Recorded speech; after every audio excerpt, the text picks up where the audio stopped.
Have you seen this clip? Well, if we think the American dream is embodied in a suburban home with a yard and a white picket fence, then I think we're making the American dream much more accessible. Rent your American dream. You can rent the American dream. That's right. Wall Street and CEOs across the country are trying to convince younger generations the only way to have a home these days is to rent and be a renter for life. Older generations, for some reason, lose their ever-loving minds when I even mention tiny homes. And their idea of the white picket fence with the 3.2 children in the backyard isn't the dream that we need to be constructing today because it doesn't make financial sense. We need to get them on the real estate ladder and not lining the pockets of dudes like that on Wall Street and making sure we can beat them at their own game. So let's get into all the reasons why you should be considering a tiny home for your next home, your step into the real estate property ladder. And at the end, if you don't agree with me, have at it. We can have a conversation in the comments section. But first, let's look at financially why buying a traditional home isn't realistic for most people living in the United States.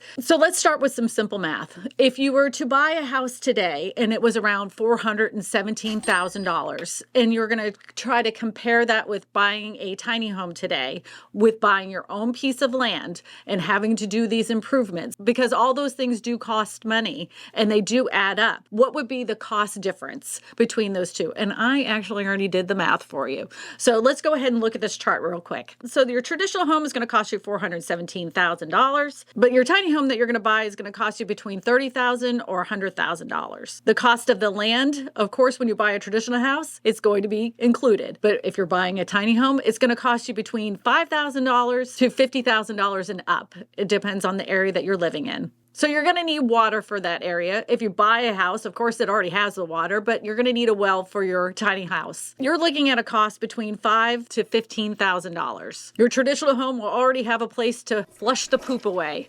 But when you're buying a tiny house on a raw land, you're going to need a septic system.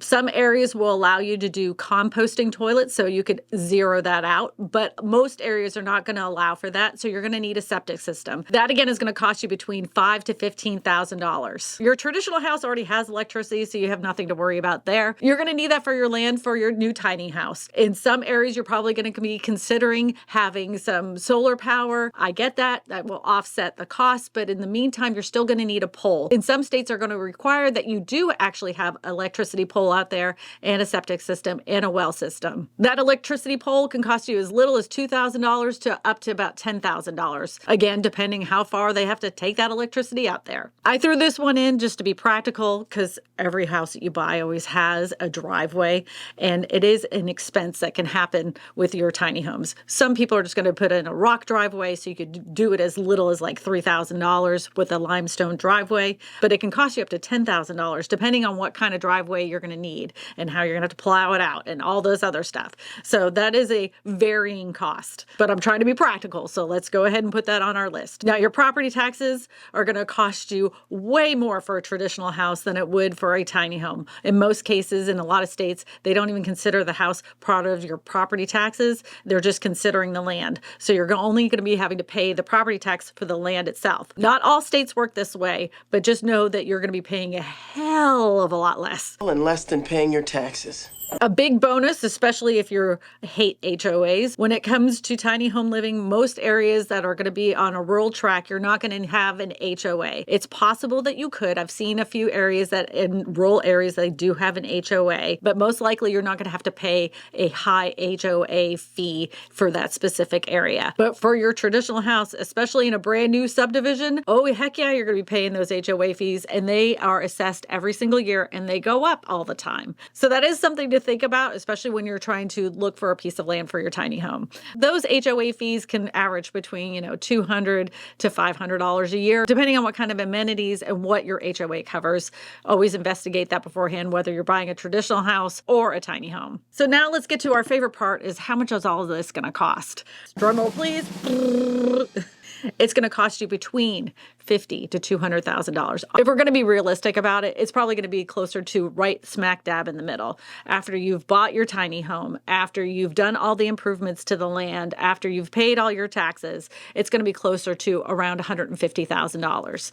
And it's a slice of life on your own. But what do older generations always say when it comes to tiny homes? They say, this is not how we did it. They always turn their nose up to the idea because they can't imagine themselves living in something so incredibly small. And I'm not downplaying the fact that these are very small homes. And there are many people that have done this and said it was just not their way of life right now. But I want you to kind of think of these tiny homes and this tiny home living as a stepping stone into the property ladder. It's not maybe your forever home, but it's your starter home, because starter homes today don't look like they did in the 1950s. We don't get the white picket fence with the 3.5 children and the dog running around the yard. They don't exist anymore unless you have a lot of money in your pocket.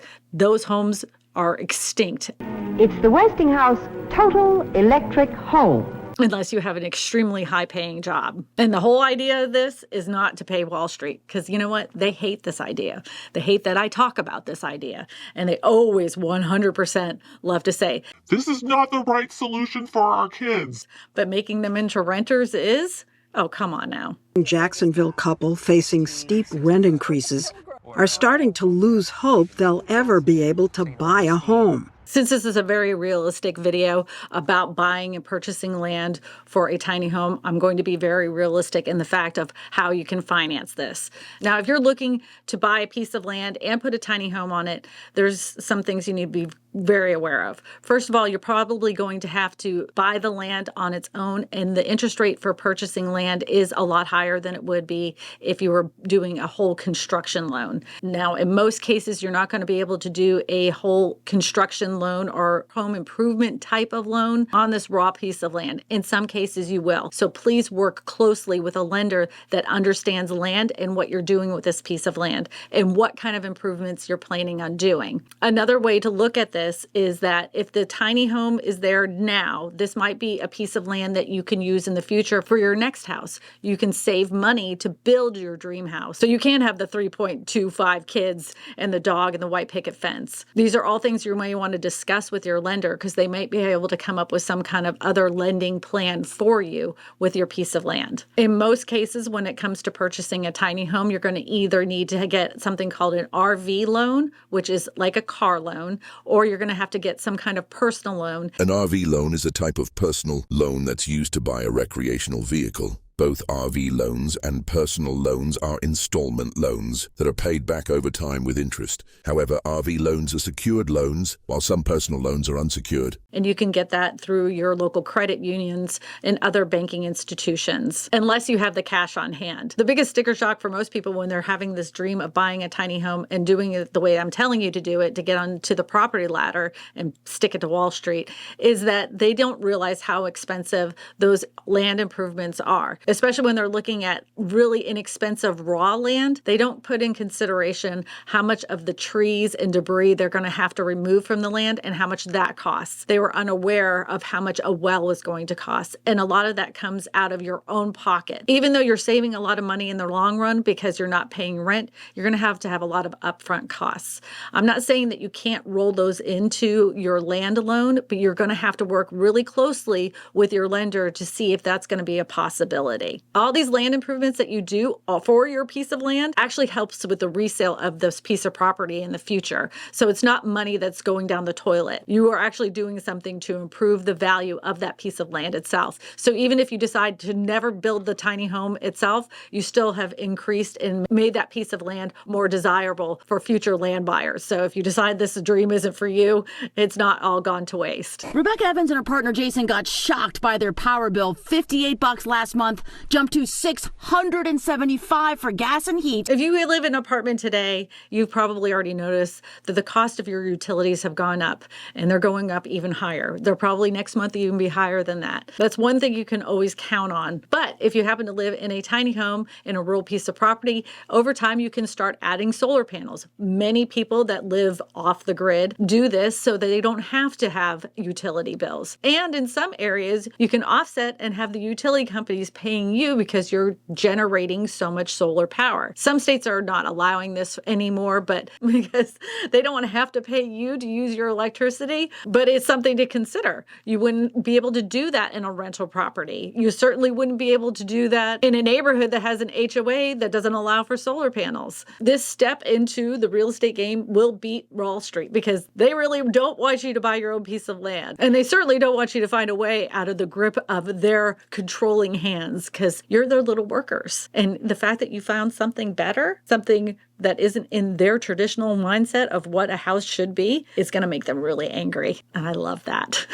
Every time I turn on the news, they always say we're living in unprecedented events. But the idea of living in a tiny home is kind of hedging your bets in the fact that a lot of us feel like we're not going anywhere in the positive direction fast. If you are tied to a 30-year fixed rate mortgage with a house you can barely afford, some people even call this house poor, where you can only afford the house but nothing else in it. When you have this tiny home on your own piece of land with payments that you can more than afford, it's definitely saving money for your future. This is something that you can do now, so that way later on, whenever you do start making more money and the future isn't so full of unprecedented events, that you have a good nest egg. And you haven't given it to the Wall Street CEO investors.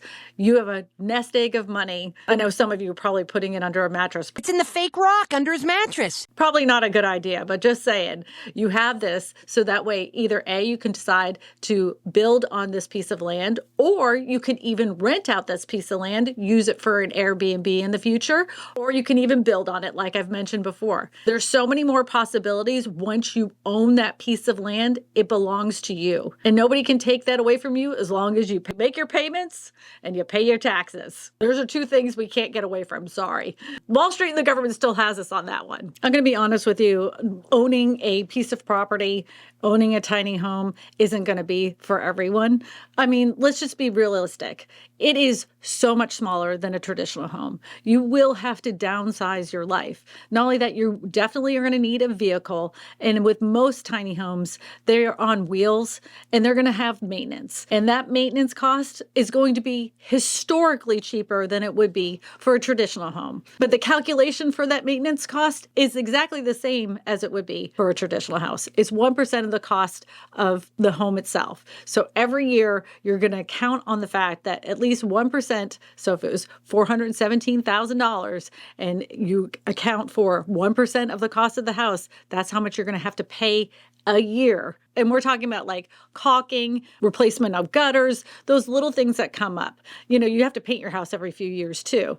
And it's a heck of a lot less to buy a gallon of paint than several gallons of paint when you're talking about a traditional home. Another inconvenience when it comes to tiny homes that most people won't tell you about, some of the sizes, like your windows, your doors, even some of the tires that are on movable tiny homes, and they can be expensive. So always keep that in mind as well when you're doing maintenance. Don't go cheap on things like the roofing materials, and don't oversize the air conditioning unit for your tiny home as well. Those are all things you need to be aware of. There are moisture issues that happen with tiny homes, and it's very common, but it's a lot to do with the fact of the HVAC system that you put in your tiny home. It's very similar to something you would do with a mobile home. A lot of people will oversize them because they want to keep their house nice and cool in the summertime, especially here in the South.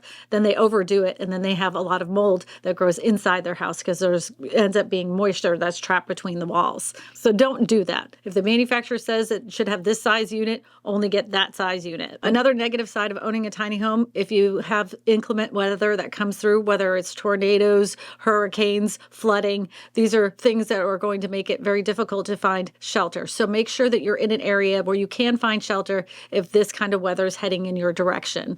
This is very true of living in a mobile home as well. And I want to ask you something really quick, because my daughter, who is 22 years old, she said that she would much rather live in a tiny home over a manufactured home, even if it was the same price. And I asked her why, and she said to her, a tiny home feels more like a traditional home to her than it does a manufactured home. For her, it just has an appearance and a feel to it that doesn't feel like a home. And I'm blown away by that because I'm older, but I want to know what your opinion is about tiny homes, because I could live in a tiny home if it was just me, but if it was more than two people, I couldn't do it. Now, you're going to have to make the consideration if you're going to have a tiny home that's on wheels or one that is affixed to the land itself. If it is affixed to the land, you're going to have to follow the regulations in the area for building size. Some areas require your home has to be over 600 square feet. And if that's the case, that may not be something that can work for you.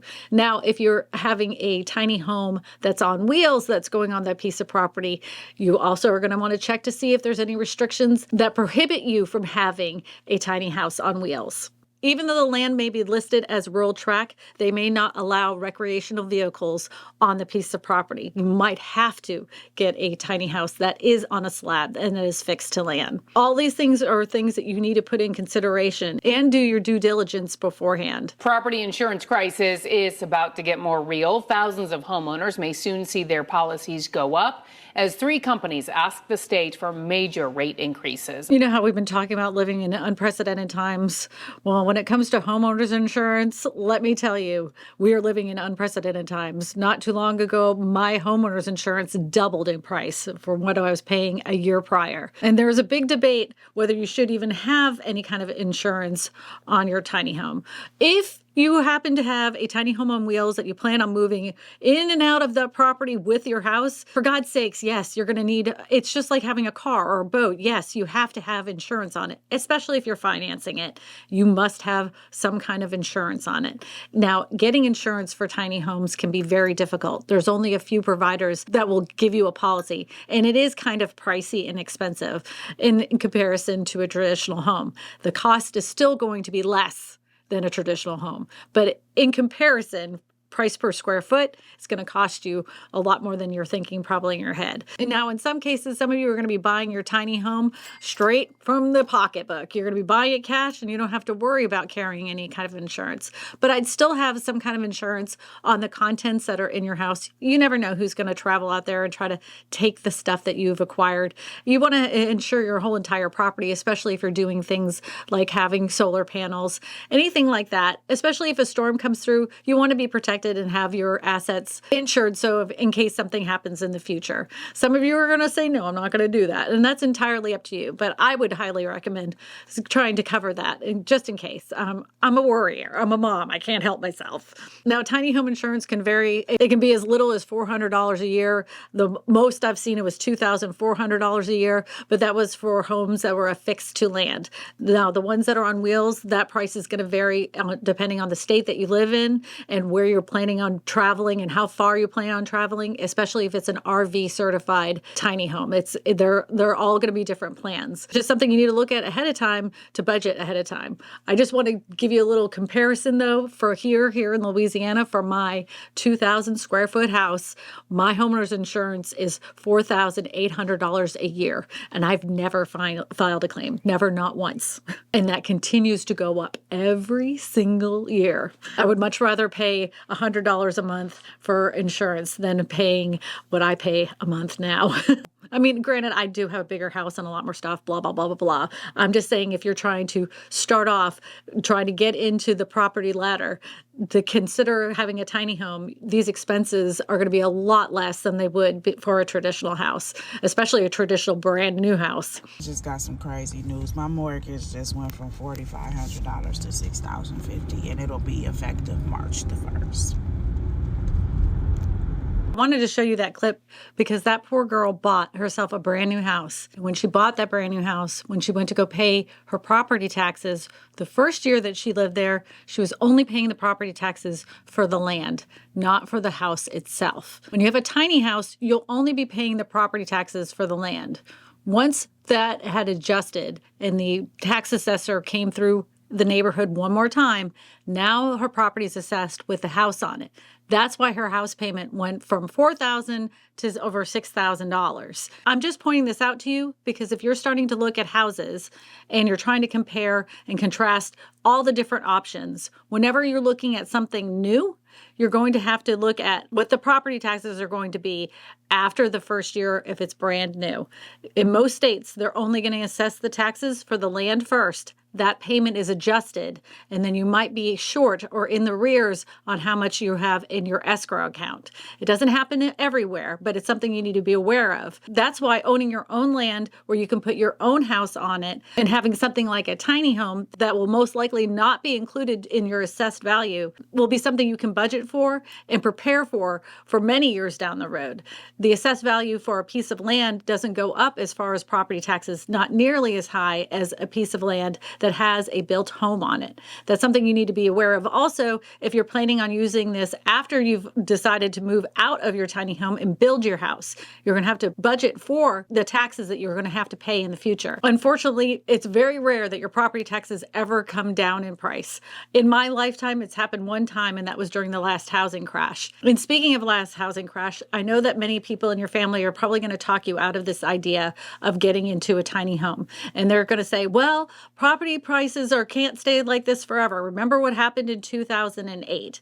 And I get what they're saying, but interest rates are still incredibly high. They've been promising a housing crash since 2020 when all the home prices started skyrocketing. We still do not have enough housing to fill the amount of need.